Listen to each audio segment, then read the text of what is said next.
Sa mga cosplayer at pop culture enthusiasts, may weekend plans na ba kayo? Kung wala pa, pwede pang humabol sa kauna-unahang Clark Comic Expo sa Pampanga. Natampok ang Voltes 5 Legacy. Silipin niya sa pagtutok ni Katrina Son. Katniss Everdeen ng Hunger Games at Viper ng online game na Valorant. Ilan lang yan sa mga inspirasyon ng mga cosplayer na nakiisa sa kauna-unahang Clark Comic Expo sa Clark, Pampanga. Just to enjoy myself, meet up my friends, and support my cosplayer friends as well. I can be a different person that I normally am. Malaki yung community ng pop culture. So hindi lang limited to toys, so entertainment din siya. Siyempre, hindi mawawala ang ilang cosplayer ng hit anime na Voltes 5. I grew up watching Voltes 5 and I was inspired by the character of Zardos. Yes, because I love villains. Masaya.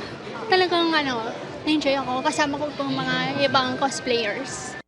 Highlight ng event ang meet and greet sa mga mismong gumanap bilang Prince Zardos at Zandra sa Voltes 5 Legacy na sina Martin Del Rosario at Lizelle Lopez.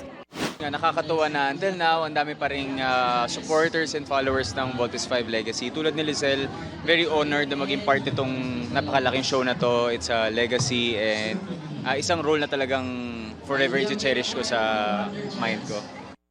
Sobrang happy po namin, tsaka sobrang proud po namin dito talaga sa Voltes 5 na to. Tsaka legacy talaga siya. And ayun nga, seeing everyone here na love yung Voltes 5 Legacy, it feels good to be with them then.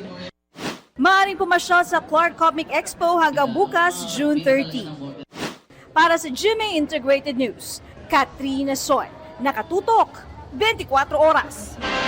Mga kapuso, patuloy na tumutok sa mga balita. Mag-subscribe sa GMA Integrated News sa YouTube. Sa mga kapuso abroad, samahan niyo kami sa GMA Pinoy TV at www.gmanews.tv.